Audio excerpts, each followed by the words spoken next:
One apiece, time for round three. The action moves to Ahmedabad and on ESPN Cricinfo matchday powered by Realme X7 5G and X7 Pro 5G. We are looking ahead to the day-night test encounter. Let's get kicking with Ian Bell and Aakash Chopra.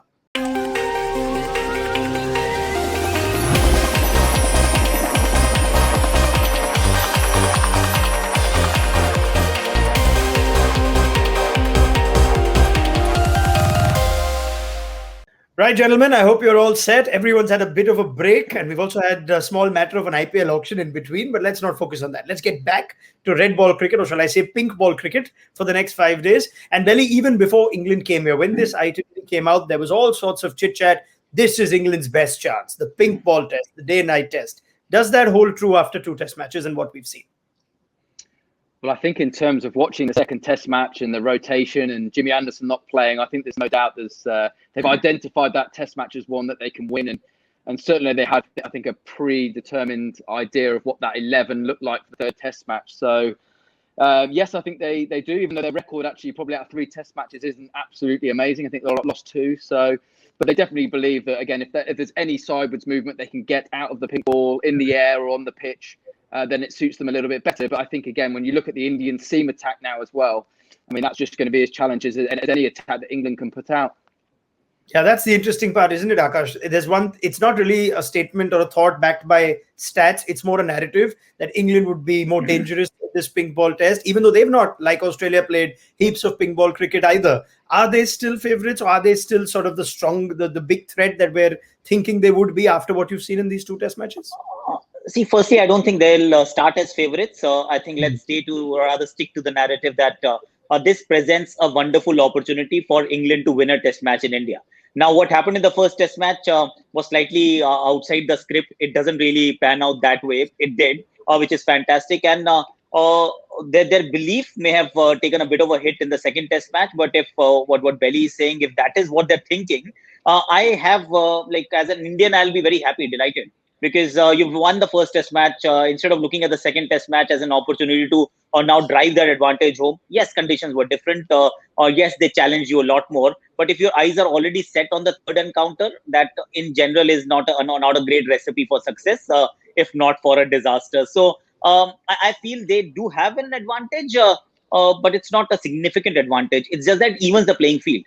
So now you won't have a pitch that's going to turn square, and if there is enough bounce and pace and carry and some amount of sideways movement, and it is not your typical subcontinental surface, you win the toss, you bat big, you can replicate what you did in the first test match, but then bat big, that's where the trick lies. Okay, fair enough. Now, regardless of what conditions we get or what sort of pitch we get, Belly, I'll go to the point you made towards the end of your first statement. While England's bowlers will be a threat, and we'll talk about what combination they should go for, has that second test rather dented the confidence of the batsmen? Is there a weakness over there, a soft spot there that India's bowlers could also expose England's batting in this day-night test? Yeah, I mean, I think what we've seen already is, we've seen both sides of England, haven't we? I think that they were fantastic in Test Match 1. They did exactly what you need to do, and that is win the toss, bat big first, and they did everything brilliantly. We praised them, and they deserve the praise. What I think we saw in the second test match was, there's no doubt there is, the difference in quality. One, in the spin department from England to India, but also batting against spin, putting pressure and scoring runs, and batting long periods of time. India, again, had 100 in the first innings, and they had 100 in the third innings of the game when it was really turning. So, big difference there. And to be honest, I wouldn't be surprised if it turned from day one. I don't think it'll be as extreme as the second test match, but I would expect it now, what India have seen, this pitch does turn and offers. And again, I could see England going into this test match with probably Jack Leach only, with Joe Root as the second spinner, and going in with 3 seamers. So I could see that happening. So I could expect it to turn from day one. All right, fair enough. Let's get straight into that then. Jack Leach could be the only spinner then, or the specialist spinner. Moeen Ali's gone back. You wouldn't bring back Dom Bess. And who are those 3 seamers? That's the big talking point. Do we get Anderson and Rod together? Is it going to be Archer? There's Chris Woakes. Ollie Stone was impressive. How would you go, Ian Bell?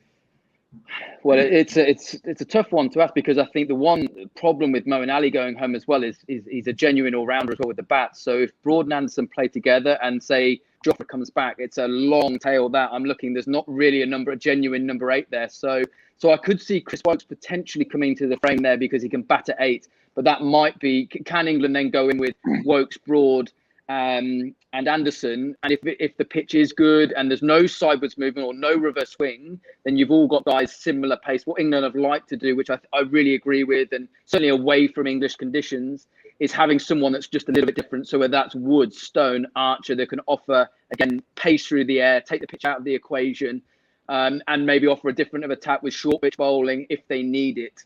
But so it will be fascinating to see how they go. But if there was going to be a match abroad that you play Broad and Anderson together, it would be this one. My just concern is that it's just going to leave us with a long tail. If we go that route, so that's where I could see Chris Woakes potentially sliding into the team.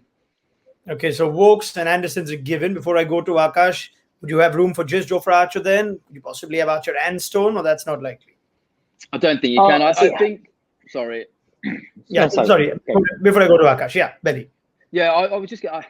It's so. I mean, Ben Stokes not bowling in that last test match worried me a little bit because he balances this side up so well. We've seen it home and abroad. He generally is a key wicket taker through the middle, especially when things have gone a bit flat and nothing's happening. He's a bit of a golden arm like that, and he makes things happen. So that was a bit of a concern for me from an English point of view, that he's not bowling the amount of overs that we need. And that's where maybe you could see Chris Woakes sliding in. But it'll be fascinating to see what they do go down. But again, away from home, they like to have someone with a bit of extra pace rather than maybe 3 English or your typical English seamers. Let's talk about India now. And we saw some visuals of Hardik Pandya bowling with the pink ball in Chennai. Aakash was curious that he was named in this test squad in the first place. Is there room for him now to come in? And what's the balance of the bowling attack for India in this test match? See, if there were ever a room for Hardik Pandya to play a test match at home, this is the one. Because you would not get an opportunity where you want a seam bowling all-rounder to play a test match in India. So Akshar and Ravichandran Ashwin stay. You've got 2 fast bowlers. If Hardik is bowling full tilt, he goes as your 5th bowling option. So that is something that you can, of course, entertain. That thought is there. It's tempting, but let's see which way it goes. Because in the end, you'll either play 3 fast bowlers and 2 spinners, and then 3 proper fast bowlers, or you play 2 fast bowlers, 2 proper spinners, and then Hardik Pandya, the all-rounder. Whichever way you want to go, it will never be a bad thing because you'll have enough bowlers to take 20. Okay. In which case, who are your 2 seamers? Bumrah would come in. Ishant is set to play his 100 test match. Does that mean Siraj misses out? Or would you still keep Siraj as your 3rd seamer and leave out the all-round option of Hardik Pandya, given India's batting seems all right? Well, it's a tough one. It's a tough one to pick, and it will. We haven't seen the pitch yet. You would want to have at least one look at the surface to make that call. But 2 fast bowlers, Bumrah and Ishant, would be my first choice seamers. Akshar and Ravichandran Ashwin will be my 2 spinners. Kuldeep Yadav, however much I want him to play, if there is some help for spinners, you'd likely return. Then Kuldeep Yadav is a fantastic guy because in twilight with the pink ball, wrist spinners are tough to pick.